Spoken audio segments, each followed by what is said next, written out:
니체라는 철학자는 죽어야 새롭게 태어난다, 그렇게 말을 했습니다. 칼융이라는 심리학자는 죽음과 재탄생이 인간의 내면적 성장 과정의 필수 요건이다, 이렇게 말을 했습니다. 한 알의 밀알이 죽어서 많은 열매를 맺습니다. 우리는 지난주에 우리가 죽어야 되는 세 가지 정체성에 대해서 우리가 같이 살펴보았습니다. 우리가 죽어야 되는 첫 번째 정체성은 유년기 정체성이다 그랬습니다. 부모에게 의존해서 절대적인 영향을 받으면서 사는 그런 정체성입니다. 이 정체성이 죽지 않으면 부모 컴플렉스가 형성이 되어져서 나이가 들어서도 스스로 결정하고 판단하지 못하고, 그래서 독립적이고 자유로운 삶을 살 수 없다 그랬습니다. 두 번째 죽어야 되는 정체성은 사춘기적 정체성입니다. 반항하고 저항하면서 자신을 드러내려는 소화적 그런 자아의 정체성이다라고 할 수 있죠. 이런 자아가 죽지 않으면 여전히 어린 데에서도 반항적이고 또 부정적이고 또 새로운 것들을 받아들이지 못해서 성장하고 성숙할 수 없다. 그래서 늘 부정적이고 늘 자기 과시에 집중하는, 그래서 결국은 좁고 혐오한 인생을 삽니다. 우리가 죽어야 되는 세 번째 정체성은 성년기의 정체성이다 그랬습니다. 사회에서의 역할 자체가 바로 자신이라고 오해하는 정체성입니다. 이 정체성은 자신이 아닌 다른 사람들, 다른 사람의 시선들, 그런 것들을 너무 과도하게 인식하며 살기 때문에 늘 비교하고 경쟁하고, 그래서 과도한 책임감, 의무감, 또 그래서 어떤 무겁고 또 외식적인 인생을 살 수밖에 없다. 여러분, 이런 정체성들을 내가 내 삶을 돌아오면서 내가 이런 것들이 있구나 하는 것을 깨닫는 것은 대단히 중요합니다. 내가 이런 것들이, 이런 정체성이 아직까지 죽지 않았다는 것을 우리가 스스로 인지해야, 내가 지금 어린아이와 같은 생각을 하고 있구나, 사춘기적 생각을 하고 있구나, 내가 과도하게 이런저런 사람들의 눈치를 보면서 내 인생을 살지 못하는구나 하면서 스스로를 돌이켜서 자기를 다른 모습으로 성장시켜 갈 수가 있는 것입니다. 여러분, 우리가 여전히 나이가 들었는데도 부모님 탓을 한다든지 남 탓을 한다든지, 나이가 들었는데도 여전히 늘 부정적인 생각을 하고 새로운 것을 받아들이지 못하고 늘 누군가 나를 이렇게 알아주지 않으면 섭섭하고, 그럼 아직까지 사춘기적 정체성을 못 벗어난 것이죠. 늘 누구하고 비교하고, 또 조금 뭐가 잘한 것 같으면 교만해지고, 조금 못하면 열등감에 빠져서 이런 삶을 살고 있다. 그럼 난 아직까지 이런 성년기적, 사회적, 역할적 정체성을 못 벗어난 것입니다. 그리스도인들은 이런 모든 어리고 미숙한 이런 나의 모습들을 십자가에 못 박고 예수와 함께 새로운 삶을 사는 자들이 그리스도인이다. 우리는 지금 여기 우리 안에, 내 안에 예수님이 있음을, 함께 하심을 믿습니다. 그래서 우리는 하나님의 눈으로, 하나님의 마음으로, 하나님의 생각으로 어떻게 모든 현실과 사람들을 바라볼 것인가 하는 마음으로 이 땅의 삶을 살아가는 것이 신앙이다라고 할 수 있습니다. 삶의 중심을 너에서, 다른 사람들에서, 부모에서 예수 그리스도로 옮겨놓고 예수 그리스도의 중심을 두고 사는 자들이 그리스도입니다. 그래서 우리가 우리 자신들을 이렇게 잘 보기 위해서는 항상 나 자신을 보는 연습들을 많이 해야 됩니다. 스스로 내 내면을 보고 내 감정을 보고 내 진짜 마음이 어떠한가 하는 것을 보는, 그리고 스스로에게 묻는 연습들을 자꾸 하셔야 됩니다. 내 마음 상태가 지금 어떤가? 내가 좀 무서운가? 두려운가? 염려가 있는가? 나는 비교하고 있는가? 나는 왜?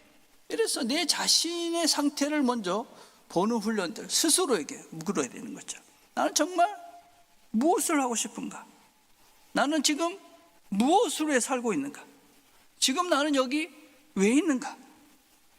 그래서 스스로가 내 삶의 걸음걸음들 속에서 왜 내가 지금 이런 삶을 살고 있는지, 또 내가 정말 의미 있고 가치 있는, 내가 원하는 삶을 살고 있는지에 대해서 스스로에게 질문하고, 그래서 그 답을 찾아가면서 내 자신들을 죽여가는 훈련들을 해가야 하는 것입니다. 오늘 우리가 읽은 본문은 이렇게 시작합니다. 지금 내 마음이 민망하니 무슨 말을 하리요. 이제 때가 왔다, 그렇게 말씀하신 예수님께서 지금 내 마음이 민망하다, 지금 내 마음이 심히 괴롭고 힘들다, 그렇게 말씀하시는 겁니다. 예수님께서 이제는 십자가를 지셔야 할 때가 왔다 하는 것을 아셨습니다. 그래 십자가를 생각하니 고난스럽고 고통스러운 것입니다. 그래서 괴로운 것이죠. 또 예루살렘에 입성할 때 그렇게 열렬히 예수님을 환영했던 그 사람들의 소리가 이제는 십자가에 못 박으라고 자신을 저주하는 소리로 바뀔 것을 아셨던 주님의 마음 역시 심란하시고 고통스러웠을 것입니다. 무엇보다도 세상의 모든 죄를 지고 돌아가셔야 되는 그 죽음의 순간 역시 부담스럽고 힘들고 괴로웠을 것입니다. 주님은 지금 자신의 상태를 정확하게 잘 알고 계셨습니다. 내가 너무 괴롭다, 힘들다. 우리가 인생을 살아가면서 괴롭고 힘들지 않은 고통의 순간이 없는 사람이 어디 있겠습니까? 예수님, 하나님이신 이분도 그런 고통과 그런 괴로운 순간이 있었다면 우리 인생, 연약한 죄성이 많고 내일 죄 짓는 우리가 고난과 고통이 없을 수가 없는 것이죠. 우리 인생 모두에게는 다 고난이 있습니다. 그런데 이 고난은 무의미하지가 않습니다. 김미경이라는 강사가 이런 말을 했습니다. 내가 힘들다는 것은 힘이 생기는 시간이다. 힘이 생기는 시간, 힘이 든다, 참 괴롭다. 근데 그건 괴로운 것으로 끝나는 것이 아니라 그것을 이길 수 있는 힘이 지금 생기고 있는 것이다. 여러분, 힘을 들이지 않고 어떤 능력이, 힘이 생기지 않습니다. 저절로 어떤 힘이 생기지 않죠. 여러분, 몸에 이런 힘이 생기기 위해서 어떻게 해야 됩니까? 운동을 하셔야 되죠. 몇 개를 들고 걷고, 그렇게 해야 근육이 생깁니다. 힘이 생기죠. 힘들지만 우리가 책을 읽고 공부를 해야 지식의 힘이 생겨서 세상을 바르게 판단할 수 있는 능력이 생깁니다. 바른 판단을 할 수 있는 분별력이 생기는 것이죠. 힘이 들지만 기도도 하고 성경도 읽고 시간을 내서 하나님께서 원하시는 그 뜻대로 살아가야 내적인 힘, 영적인 힘도 생깁니다. 아무것도 하지 않고 아무런 힘도 들이지 않으면서 내가 어떤 힘이 생길 것이다, 능력이 생길 것이다, 성장할 것이다 라고 생각하는 것은 아주 큰 착각입니다. 내가 어떤 노력도 하지 않고 힘도 쏟지 않고 아무런 것도 하지 않으면서 내가 능력이 생기고 힘이 생기고 성장할 수 있다 라고 생각하는 것은 아주 잘못된 것이죠. 그럴 수는 없습니다. 지금 내가 힘이 들다, 내적이든 외적이든 몸이든 모든 것에서 힘이 들고 있다. 그러면 내가 지금 힘이 생기고 있는 시간이다. 그리고 우리는 그것을 믿고 가는 것입니다. 똑같은 시간을 갑니다. 내가 아픈 시간에 있어서 똑같은 아픔의 시간을 지납니다. 그렇지만 이 시간이 내가 지금 힘이 생기고 있는 시간이다. 그렇게 생각하고 사는 사람과 괴롭게, 고통스럽게, 무겁게만 여기고 그 길을 가는 사람은 근본적으로 앞으로 미래는 너무너무 다른 인생을 살 수밖에 없습니다.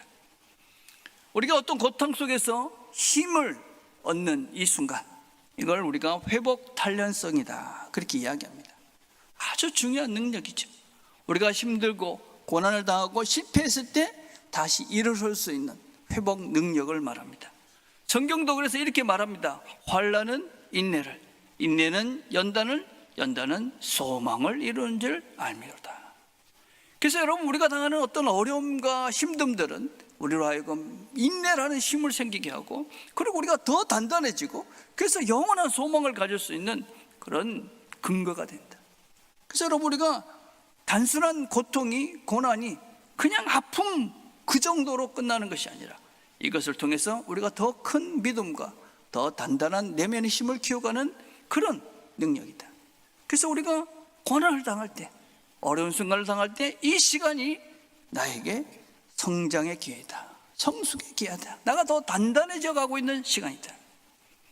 이런 사람들은 삶을 긍정적으로 해석합니다. 이런 일이 왜 나한테 이러느냐, 그러고 한식하고 그렇게 자기의 낙심하고 낙당하는 사람들은 결국은 그 문제의 구덩이에 빠져서 함몰되어져서 헤어져 나오지 못합니다. 그런데 우리는 이 일을 통해서 내가 무엇을 배울 것인가, 이 일을 통해서 하나님께서 원하시는 것이 무엇인가, 이 일을 통해서 내가 어떻게 하면 하나님께서 원하시는 존재로 새로워져 갈 수 있을까. 그래서 우리가 문제를 보는 시각을 하나님의 눈으로 바라보고 그것을 통해서 내가 성장하려 한다면, 그러면 우리의 삶은 다른 인생을 사는 것입니다. 이게 바로 그리스도인들이 고난을 어떻게 바라봐야 되는지 하는 태도다라고 할 수 있습니다. 여러분, 다 고난이 있습니다. 어떤 누구도 고난이 없고 힘듦이 없고 슬픔이 없는 인생은 없습니다. 우리가 그런 얘기 있잖아요. 어떤 사람이 하나님께 와서 제가 너무 힘듭니다, 너무 슬픕니다. 하나님께서 슬픔의 숲이라는 데를 데리고 갔어요. 그래 가서 저기 가서 네 슬픔과 바꿀 만한 사람이 있으면 바꿔 가라 그러셨어요. 그 나무에 달려있는, 슬픔의 나무에 달려있는 열매들을 하나씩 하나씩 열어보더니 결국은 자기 것을 들고 나왔다고 그래요. 우리가 저 사람이 무슨 걱정이 있겠나 싶지요. 그렇지 않은 사람이 없습니다. 다 힘듭니다.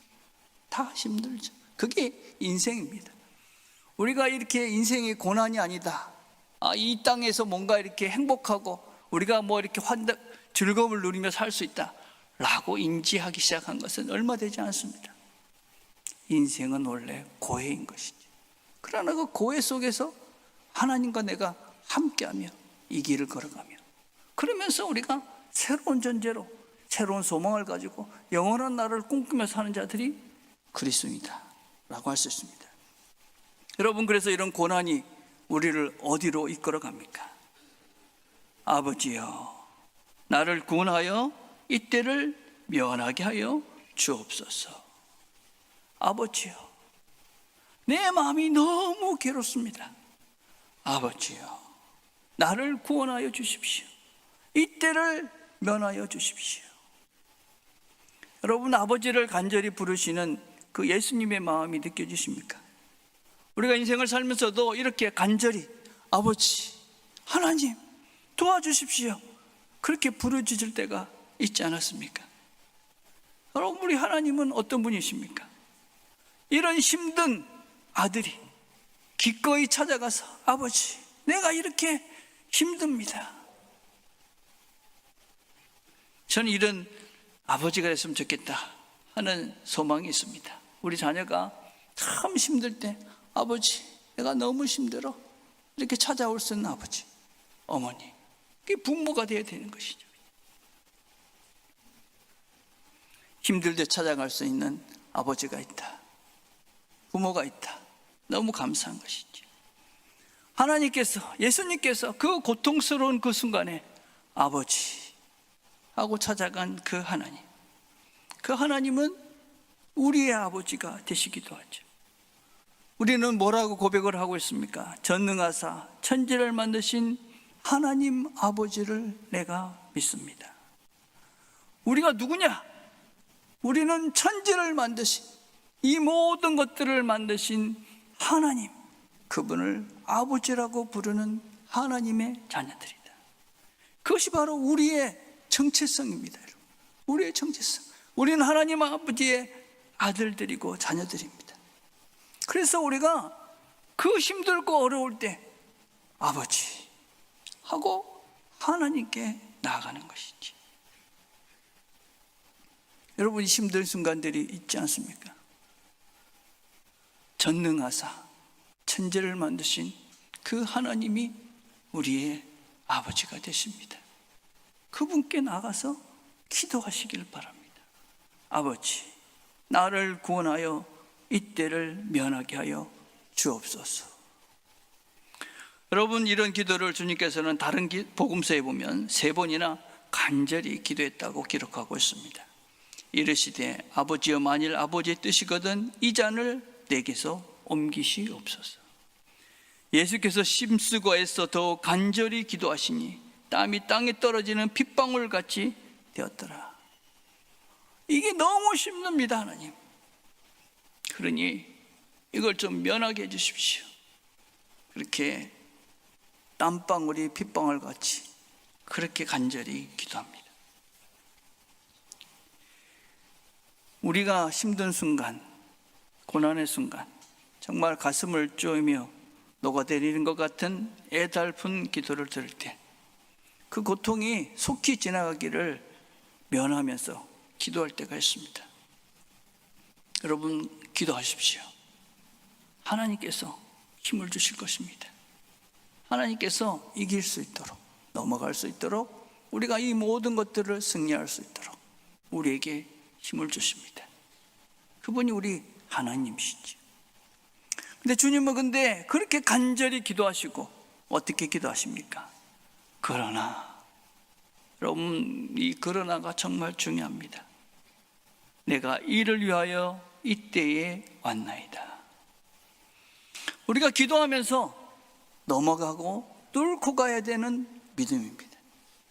예수님께서는 왜 이 땅에 오셨는지 그 이유를 아셨습니다. 이때를 위해서 내가, 지금 이때를 위해서 왔다. 비록 내가 괴롭고 고통스럽고 힘들지만 지금 내가 이때를 위해서 왔다. 그래서 기도하면서 주께서, 하나님께서 주시는 그런 힘으로 이때를 견디는 것입니다. 이때를 넘어가는 것이죠. 우리가 이 땅에 온 이유가 있습니다. 예수님께서 이 땅에 오신 이유가 있듯이 우리 모두는 이 땅에 온 이유가 있습니다. 그 이유를 알고 살아가는 자들이 소명을 알고 사는, 하나님께서 나에게 주신 소명이 무엇인지를 알고 사는 자들이다 라고 할 수 있습니다. 우리 모두는 다 소명이 있습니다. 그냥 이 땅에 오지 않으셨습니다. 그냥 이유 없이 이 땅에 와서 살다가 그냥 죽고 천국 가라고 온 것이 아닙니다. 우리 사람들은 본능적으로 편안하고 안락하고 안전한 것을 추구하고 좋아합니다. 그러나 그렇게 평안하고 안락하고 안전한 삶을 추구하면서 성장과 성숙과 그리고 삶의 진정한 의미를 깨닫고 살 수는 없습니다. 편안하고 안락하고 안전한 그 삶을 추구하면서 삶 자체의, 내 삶 자체의 의미를, 가치를 누리며 살 수는 없습니다. 기독교 심리학자라고 할 수 있는 칼 융은 이런 얘기를 했습니다. 이러한 삶, 평안, 안락, 안전만을 추구하는 사람들에게는 어느 순간 영혼의 공허함이 찾아온다. 그냥 편안하고 안락하고 안전하고 그냥 내가 편한 대로만 사는 인생엔 어느 순간 공허한 순간이 온다. 내가 왜 살고 있지? 왜 살아야 되는지? 그 이유를 모르니까, 삶의 가치와 의미를 모르고 사니까 그냥 나는 왜 왔나? 죽음을 향해 가는 존재인가? 의미 없이 시간을 보내는 거죠. 우리 모두에게는 다 일이 있습니다. 어떤 사람들은 그것을 직업으로 하는 사람도 있고, 어떤 사람은 그냥 일상에서 일을 하죠. 먹고 살기 위해서 일을 합니다. 여러분, 그 일도 대단히 중요하고 의미가 있는 것이죠. 가족을 부양하기 위해서 열심히 일하시는 건 좋은 것입니다. 그러나 동시에 이런 질문도 꼭 하셔야 됩니다. 나는 무엇을 하도록 부름받았는가? 나는 무엇을 하도록 부름받았는가? 나는 무엇을 하기 위해서 이 땅에 왔는가? 나는 지금 무엇을 하면서, 과연 하나님이 우리를 이 땅에 보내셨는데 나는 과연 무엇을 위해서 여기 와 있는가? 우리 스스로에게 한번 물어보셔야 되는 거죠. 나는 왜 존재하는가 지금?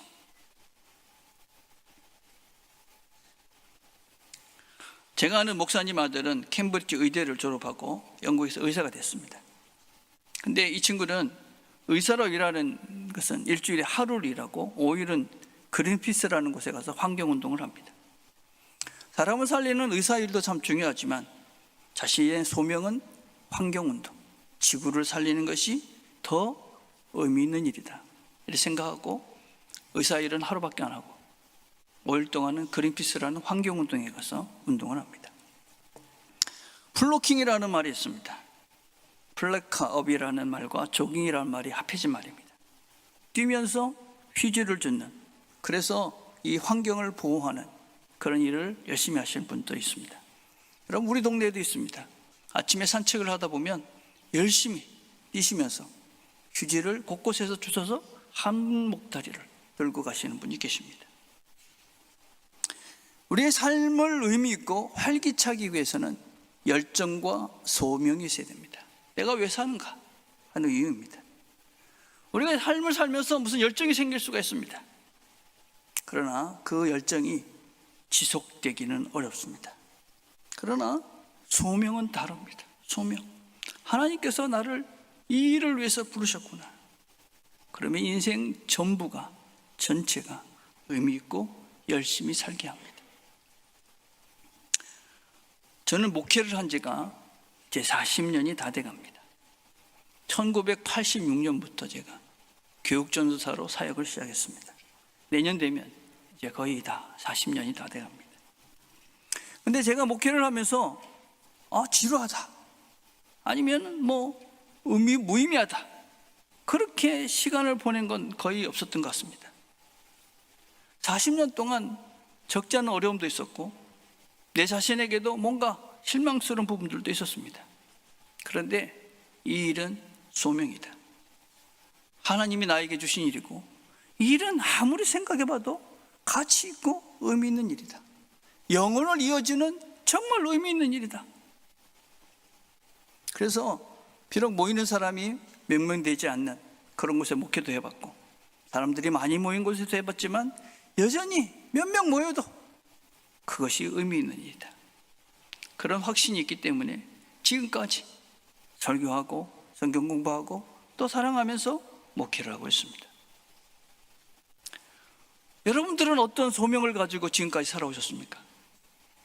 하나님이 나를 왜 이 땅에 보내셨을까? 여러분 중에 어떤 사람은 평생 기도하는 것이 나의 소명이다, 그렇게 소명으로 여길 수 있습니다. 하나님께서 나를 사람을 돌보고 신방하고 살피는 것이 나의 소명이다, 그렇게 여기고 살 수 있습니다. 소외된 사람을 돌보는 것이 나의 소명이다, 또 나는 가르치는 것이 소명이다. 여러분, 꼭 직업을 얘기하는 것이 아닙니다. 선생님이 되지 않아도 가르치는 일을 할 수 있죠. 나는 어린아이들을 돌보는 것이 하나님이 나에게 주신 소명이다. 나는 음악을 잘하는 것이, 그래서 음악을 통해서 사람들을, 하나님을 영광스럽게 하는 것이 나의 소명이다. 자연을 보호하는 것이 나의 소명이다. 제 아내는 그리스도인을 살면서 교인들의 다양한 견해를 성도들의 편에 서서 대변하는 것이다. 그래서 조금 거창하게 얘기하면 소명적 야당이다. 그래서 늘 저한테 이제 좀 비판의 소리를, 설교하면 설교에 대한 비판을, 교인들과 뭔가 이렇게 이랬으면 항상 이제 교인들 편에서 당신 생각은 특별해요, 당신은 성도들을 잘 몰라요, 이렇게 얘기를 되게 많이 해요. 우리 집사람의, 제 아내의 소명이라고 그러더라고요. 지금까지 꿋꿋하게 잘하고 있습니다. 40년 동안. 여러분, 직업을 얘기하는 것이 아닙니다. 물론 직업이 소명이 되면 여러분 참 좋지요.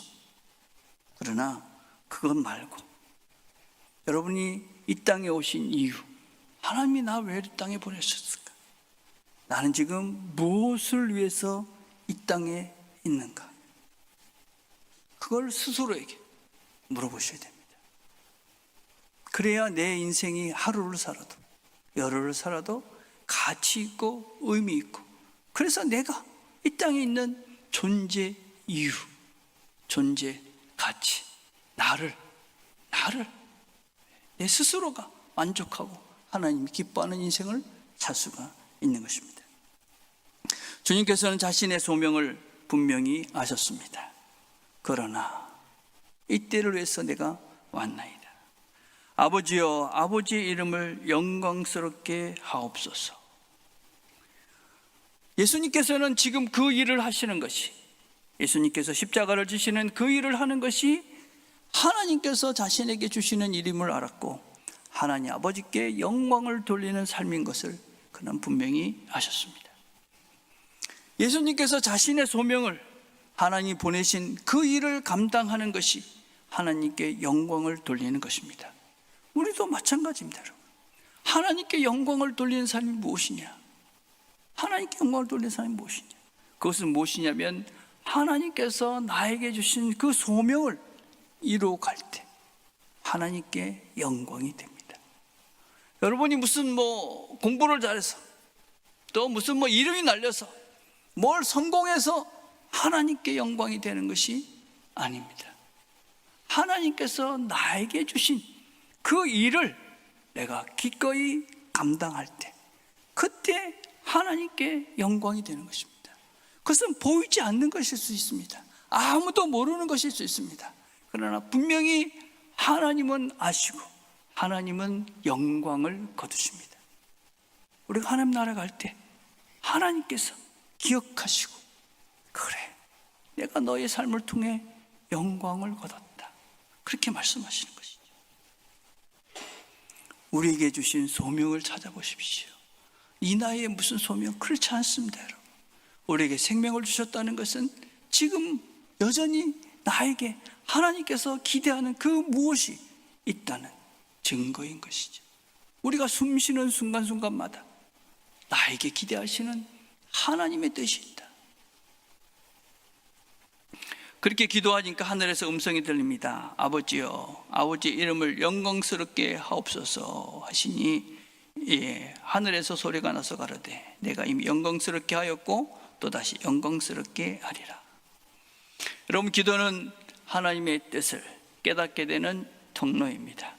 그리고 우리가 기도를 바르게 하면 어떻게 되느냐? 순종의 자리로 나아갑니다. 순종. 내가 기도하죠. 하나님께서 내게 길을 보여주십니다. 그러면 우리는 순종할 수밖에 없죠. 그러면 하나님께서 우리가 그것을 감당할 수 있도록 힘을 더해 주십니다. 하나님께서, 예수님께서 이제 괴롭지만 제가 이 길을 가겠습니다. 주님께서 하늘에서 소리가 나서 내가 이미 너를 영광스럽게 하였고 앞으로도 영광스럽게 하리라. 하나님께서 음성으로 예수님에게 힘을 더해 주십니다. 여러분, 우리는 기도하시면서 겸손함으로 순종하겠습니다, 그렇게 기도하셔야 됩니다. 하나님은 우리에게 말씀하시는데, 하나님의 뜻이 무엇인지를 우리에게 수없이 말씀하시는데, 우리는 우리의 자아가, 못난 자아가, 아직까지 죽지 못한 그 미숙한 정체성들이 나로 하여금 하나님의 음성을 듣지 못하고 여전히 내가 원하는 그 욕망과 욕구를 추구하면서 내 뜻대로 살기에 내 인생은 무슨 의미가 있는지, 무슨 가치가 있는지, 하나님 뭘 원하시는지도 모르고 여기까지, 지금까지 오는 것이죠. 하나님께서 우리에게 그 길을 가라고 이야기하십니다. 그런데 옆에 있던 사람들은 뭐라고 합니까? 내가 이미 영광을 얻었다, 그렇게 말씀하시는데 곁에 서서 들은 사람은 우레가 울었다고, 어떤 이들은 천사가 저에게 말했다. 제대로 못 알아들은 것입니다. 제대로 못 알아듣죠. 하나님께서 말씀하셔도 제대로 못 알아듣고 있네. 그러니까 우리 인생이 힘든 것이죠. 그래 주님께서 이렇게 말씀하십니다. 예수께서 대답하여 가라사대 이 소리가 난 것은 나를 위한 것이 아니요 너희를 위한 것이니라. 너희를 위한 것이다. 지금 무슨 소리인지도 못 알아듣고 있는 사람들에게 무슨 이것이 너희를 위한 소리가 됩니까? 그런데 요한복음은 사실은 예수님께서 돌아가시고 난 다음에, 승천하시고 난 다음에 한참 후에, 부활하시고 난 다음에 한참 후에 기록이 된 것입니다. 후에 나중에 제자들이 깨달은 겁니다. 아, 그때 우리가 못 알아들었던 그 소리가 이 소리였구나. 예수님께서 십자가를 지시고 그 소명을 감당할 때 하나님이 영광을 거두시는 거였구나. 그때 깨달은 것이지. 그래서 제자들도 그 주님의 그 뜻을 깨닫고 그들도 주님 가신 그 길을 따라가면서 주께서 기대하시는 그 소명, 하나님께 받은 그 소명을 이루며 인생을 살아간 것이죠. 하나님께 자신을 드리며 살아간 것입니다. 나중에 보니까 알게 된 것입니다. 여러분, 신앙생활이라는 것은, 우리가 신앙의 걸음을 걸어가는 것은 평생을 걸쳐가는 긴 여정입니다. 다 알 수가 없죠. 다 깨달을 수도 없습니다. 어느 순간, 그러나 어느 순간 우리는 깨닫고 알게 됩니다. 어느 순간 우리는 고난의 길을 걷게 될 것입니다. 어느 순간 낙심할 것입니다. 어느 순간 순간적으로 주님을 배신하고 주님이 원치 않는 그런 행동을, 죄를 지을 수도 있을 것입니다. 그러나 요한의 제자들처럼, 예수님의 제자들처럼 우리를 깨닫게 하셔서 하나님께 영광이 되는 삶을 살게 하실 것입니다. 여러분, 이 땅을, 모든 것들을 창조하신 그분이 우리의 아버지가 되십니다. 여러분, 그 특권과 그 감격을 기억하며 사십시오. 이 모든 것들을 만드신 그분이 우리의 아버지시다. 전능하신 그분이 우리의 아버지시다. 그분이 나를 이끌어 가신다. 지금 내가 고난스럽고 힘들고 어려워도 이것이 하나님께서 나에게 힘을 더해주는 시간이다. 그리고 결국은 하나님께서 우리를 하나님의 영광을 돌리는 삶으로 이끌어 가실 것이다. 선하고 아름다우신 하나님께서, 우리 아버지께서 왜 나를 고통 가운데 영원히 두게 하시겠습니까? 그렇지 않다. 결국은 우리를 하나님이 기대하시는 아름다운 인생, 선한 인생을 살 수 있도록 이끌어 가실 것입니다. 임마누엘의 하나님께서 우리와 함께 하시며 이 소명의 길을, 또 이 하나님과 함께하는 평안과 기쁨의 길을 이끌어 가십니다. 이 길을 순종의 길로, 믿음으로 걸어가며 주님과 함께 하시는 하루하루가 되시기를 주님의 이름으로 축복을 드립니다. 기도하겠습니다.